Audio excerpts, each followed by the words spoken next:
नमस्कार, SBT news में आपका स्वागत है। पेश है 18 अगस्त गुरुवार दोपहर 3:15 बजे राजस्थान की बड़ी खबरें।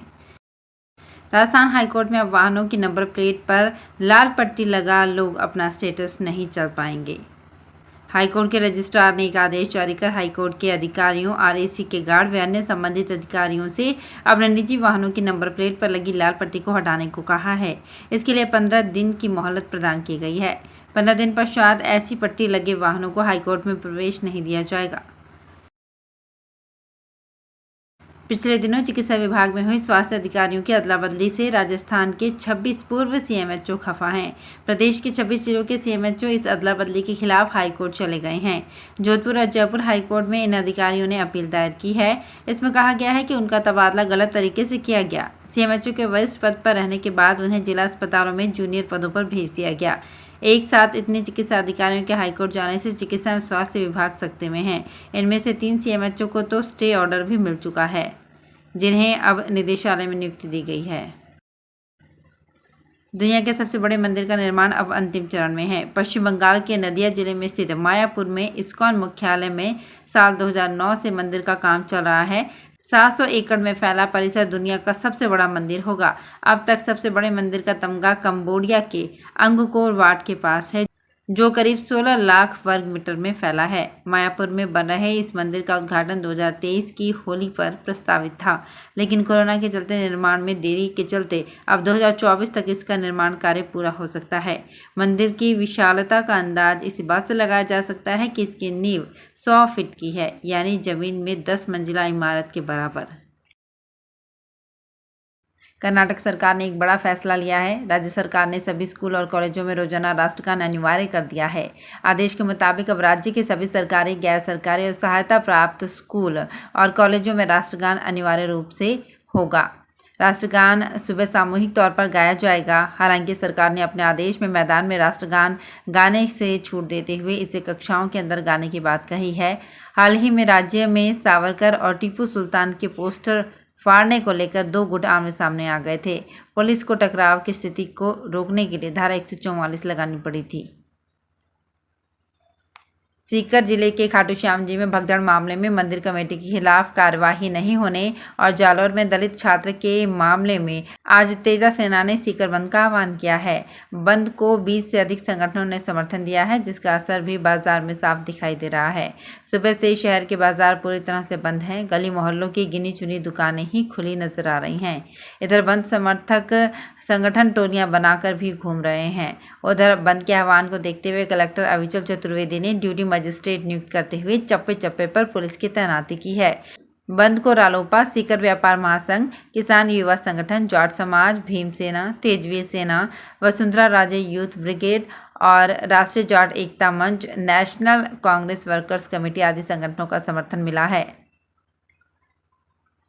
महंगाई और बेरोजगारी के खिलाफ 28 अगस्त को दिल्ली के रामलीला मैदान में आयोजित होने वाली कांग्रेस पार्टी की राष्ट्रव्यापी महारैली की तैयारियों को लेकर आज अखिल भारतीय कांग्रेस कमेटी के मुख्यालय में शाम 5 बजे बैठक बुलाई गई है, जिसमें मुख्यमंत्री अशोक गहलोत और प्रदेश कांग्रेस के अध्यक्ष गोविंद सिंह डोटासरा भी शामिल होंगे। पार्टी के पूर्व अध्यक्ष राहुल गांधी और पार्टी के राष्ट्रीय संगठन महामंत्री केसी वेणुगोपाल के नेतृत्व में होने वाली इस बैठक में रैली की तैयारियों पर मंथन किया जाएगा। आज शाम 5 बजे होने वाली बैठक में शामिल होने के लिए मुख्यमंत्री अशोक गहलोत दोपहर 3 बजे अहमदाबाद से दिल्ली पहुंचेंगे। देश की सबसे सुरक्षित कही जाने वाली जोधपुर की सेंट्रल जेल एक बार फिर से सुर्खियों में है। यहां बजरी में छिपाकर लाए गए 12 मोबाइल और 20 ईयरफोन जब्त किए गए हैं। इस संबंध में रातानाड़ा पुलिस थाने में मामला दर्ज कराया गया है। पुलिस के अनुसार जेल के भीतर मरम्मत कार्य चल रहा है। इसके तहत बजरी मंगवाई गई। इसमें 2 पैकेट मिले, जिसमें एक में 12 मोबाइल फोन और दूसरे में 20 ईयरफोन मिले। पुलिस को अंदेशा है कि बंदियों के लिए बजरी के बीच छिपाकर मोबाइल जेल में भेजे गए थे। बीकानेर संभाग के सबसे बड़े डूंगर कॉलेज में पीजी स्टूडेंट्स को एडमिशन नहीं मिलने का मुद्दा अभी शांत ही नहीं हुआ है। इस बीच पता चला है कि यूजी क्लासेस में भी एडमिशन प्रोसेस अभी आधा अधूरा है। अकेले डूंगर कॉलेज में 876 सीट्स खाली पड़ी है और ये सभी सीट्स एसटी और एमबीसी कोटे की है। डूंगर कॉलेज में बीए फर्स्ट ईयर में 376, बीकॉम में 450 और बीएससी में करीब 50 सीटें अभी तक खाली हैं। ये सीट्स एसटी और एमबीसी कोटे की हैं और दोनों ही सरकार में नगण्य हैं। आमतौर पर इन सीट्स पर हाथों हाथ एससी के स्टूडेंट्स को एडमिशन दे दिया जाता है। इन दिनों कॉलेज में छात्र संघ चुनाव होने के कारण प्रवेश प्रक्रिया रोकी गई है। अब चुनावों के बाद ही इन सीटों पर प्रवेश हो सकेगा। पूर्व प्रधानमंत्री राजीव गांधी के जन्म दिवस पर 20 अगस्त को मनाया जाने वाला सद्भावना दिवस इस बार गुरुवार को मनाया गया। इस साल 20 अगस्त को राजपत्रित अवकाश होने के कारण आज जिला प्रशासन की ओर से आज सद्भावना दिवस मनाने के साथ प्रतिज्ञा दिलवाई गई। संभागीय आयुक्त कैलाश चंद्र मीणा एवं जिला कलेक्टर हिमांशु गुप्ता ने कलेक्ट्रेट परिसर में अधिकारियों एवं कर्मचारियों को सद्भावना दिवस की प्रतिज्ञा दिलवाई। पश्चिमी राजस्थान के 10 जिलों की प्यास बुझाने वाले पौंग डैम में पानी की आवक कई सालों के बाद सुधरी नजर आ रही है। पिछले साल की तुलना में इस साल 27 फीट ज़्यादा पानी है, यानी 1362 फीट डैम भर गया। अब ये डैम सिर्फ 28 फीट खाली है। इससे साल भर न सिर्फ पानी पीने की दिक्कत दूर होगी, बल्कि रबी में भी किसानों को 4 समूह में पानी मिल सकेगा। पौंग डैम की कुल भराव क्षमता 1390 फीट की है, लेकिन कई बार इसे 1400 फीट तक भी भरा गया है। पिछले साल डैम 1370 फीट के ही आसपास पानी होने की वजह से सरकार ने किसानों को गेहूं की बिजाई ही करने से मना कर दिया था। जोधपुर के संभागीय आयुक्त और राजस्थान मेडिकल रिलीफ सोसाइटी के अध्यक्ष कैलाश चंद्र मीणा ने doctor SN medical college council hall में तीनों अस्पतालों की मेडिकेयर रिलीफ सोसाइटी की बैठक ली। संभागीय आयुक्त ने बैठक में पीडब्ल्यूडी के अधिकारियों से कहा कि महात्मा गांधी अस्पताल, एमडीएम अस्पताल व उम्मेद अस्पताल के टॉयलेट 3 माह में 5 स्टार कैटेगरी सुविधाएं वाले तैयार करें। उन्होंने कहा कि टॉयलेट में जो भी आइटम लगे अच्छी क्वालिटी का लगे। संभागीय आयुक्त ने बैठक में पीडब्ल्यूडी अधिकारियों को निर्देश दिए कि 7 दिन में उम्मेद अस्पताल की लिफ्ट को चालू कराकर उसका उद्घाटन करावें। राजस्थान में 372 डीएलएड कॉलेजों की 25,000 सीटों पर एडमिशन के लिए एंट्रेंस एग्जाम प्री डीएलएड के ऑनलाइन आवेदन की प्रक्रिया 19 अगस्त से शुरू होगी। अभ्यर्थियों को 30 अगस्त तक परीक्षा शुल्क जमा कराना होगा।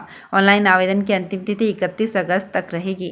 प्रारंभिक शिक्षा में अध्यापक बनने के लिए जरूरी 2 वर्षीय अध्यापक शिक्षा पाठ्यक्रम डीएलएड में प्रवेश के लिए राज्य के 12वीं पास अभ्यर्थी लंबे समय से प्री डीएलएड परीक्षा का इंतजार कर रहे हैं।